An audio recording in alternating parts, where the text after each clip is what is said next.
from the ultra Christian good girl to a prison inmate. I have generated great love, and I have been a catalyst for hate. I have lifted spirits and saved lives, but I've also crushed them and been their demise. Hi, I'm Carrot. Let's talk.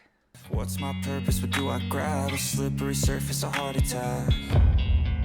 And sometimes you just gotta believe there's something that'll give you relief. There's something that'll have what you need, what you need.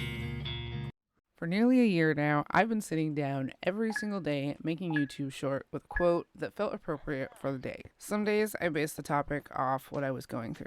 Some days I based it off what I saw on my Facebook feed. And some days I base it off conversations that I've recently had with friends. But no matter what the basis of the topic is, the shorts always find just the right people at just the right time. So I thought maybe since some people really seem to vibe with what I have to say about life based on my personal experiences, let's start a new series talking about some of the topics we touch on regularly in the shorts. Now, those of you who don't know me, and maybe some of you who do know me from way back when, you might be wondering why you should care about anything I have to say.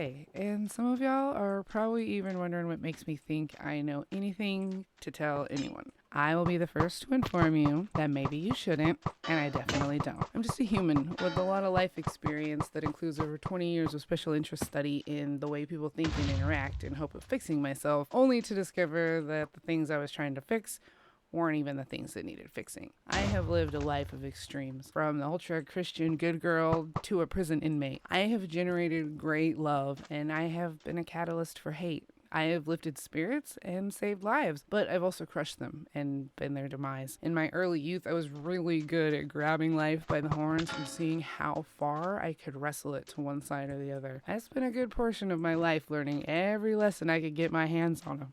Most of them unwillingly. These days I've calmed down some. I'm still learning stuff on the daily, but now the stuff I'm learning about is a little more nuanced. I'm no longer beating my way through life. It took me almost 40 years to realize that it doesn't matter what other people's definition of success is. I get to choose if I believe I've succeeded. And while I'm always on a mission to be a better me, if I died today, I'd be content with what I've done. It doesn't look like much from the outside, but I don't put much stock in curb appeal anyway. Today, I want to talk about a quote that isn't in one of the shorts, but has been a huge factor in motivating me to try something new and see what happens a good number of times. Sometimes you just gotta believe. Obviously, it's a line from a song more than it is a quote, but it happened to be rolling around my ear as an earworm the day I first decided to start this project.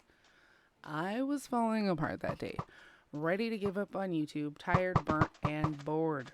Plus, YouTube is a lot of pressure for someone like me. I'm kind of an internally conflicted person because I'm like a super people pleaser. I don't want to be. I want to be one of those people whose only motivation for not being an obnoxious, self-indulgent psycho is a profound respect for all humans. Unfortunately, that's not how it is. And in my perpetual state of I must keep them happy, I overcommit all the time. But not actually. It's not that I have no time for things. I just have no mental capacity for them. So I try really hard to set goals that keep me on track and in the algorithm. But I'm not good at figuring out what goals are achievable. And if I set them within arm's reach, it feels lazy and uninspired, or like I'm selling myself short. And when I'm trying to figure out how to set them, it just feels like there's nothing between arm's reach and the ADHD tree. I've learned that I don't really know how to find a middle ground without first exhausting both ends of the spectrum. I don't know why that is, but what I do know is that I do better when I'm doing something I don't have to force myself to do. I know that I can do the things I want to do. I am able, but sometimes I don't believe it. And that's where things fall flat, because experience has shown me time and again that there is truth in the saying, anything you believe you can achieve. So now someone might be wondering, what's the difference between knowing and believing? And we could go into dangerous realms of theology to answer that question, but I think for the sake of channel consistency and because I don't like drama, we'll use a Minecraft analogy. Hardcore Minecraft. When you first start, you believe there's a high level of risk, but you're full of hope. You know what you're doing, and you've done it before. So you load in, you punch trees, and you go about your life like the pro you know you are.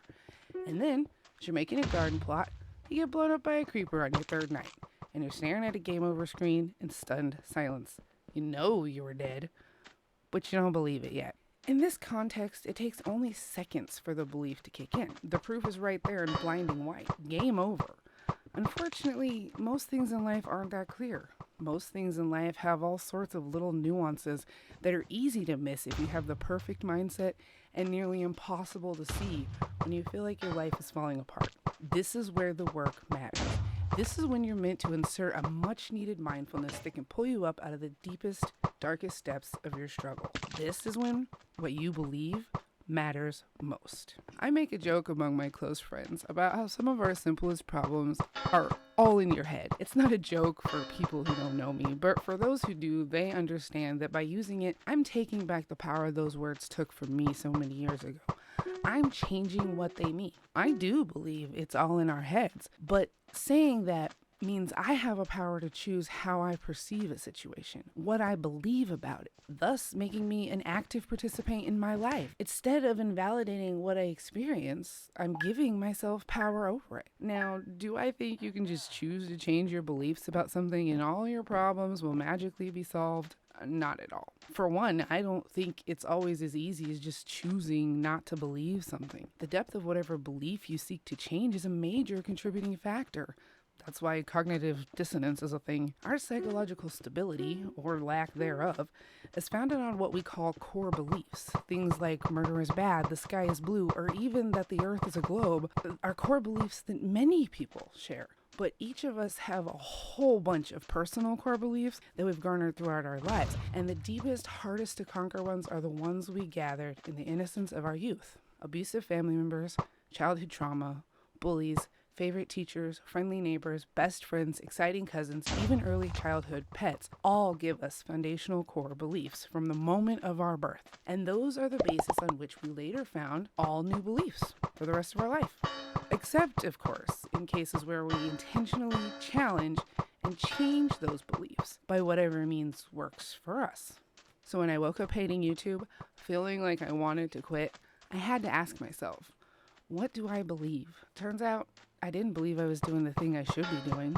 Then I thought about how what we believe is the driving force propelling us forward, about how it gives us strength and determination to conquer our goals, about how belief is the spark that ignites our passion and fuels our dream. I thought about belief, and I thought that when we believe in ourselves, in our abilities, in our potential, we can achieve the impossible, but belief doesn't just stop at the self. It's important to believe in the goodness of others, in their capacity to create, to innovate, and to love. With belief comes hope, and with hope comes a world full of endless possibility. And boy, do I know how easy it can be to get discouraged when faced with obstacles. But I've learned it's vital to remember that belief has the power to change lives. You nurture your belief in yourself, you water it with positivity, and you watch it grow into an unshakable force that drives you towards greatness. And I knew that I believed. My purpose is to help people navigate this ridiculous ride for as long as they're on it. I believe that not everything I say will be for everyone all the time, but I believe in the power of unconditional love, and I believe in this. I believe in this project, in this idea, so I decided to give it a go and see what sticks. And honestly, as long as I know this channel is making an impact somewhere, I'll be happy with it. Thanks for hearing me out. We'll talk again soon. Stay awesome, and as always, play nice in the sandbox. Sometimes you just gotta believe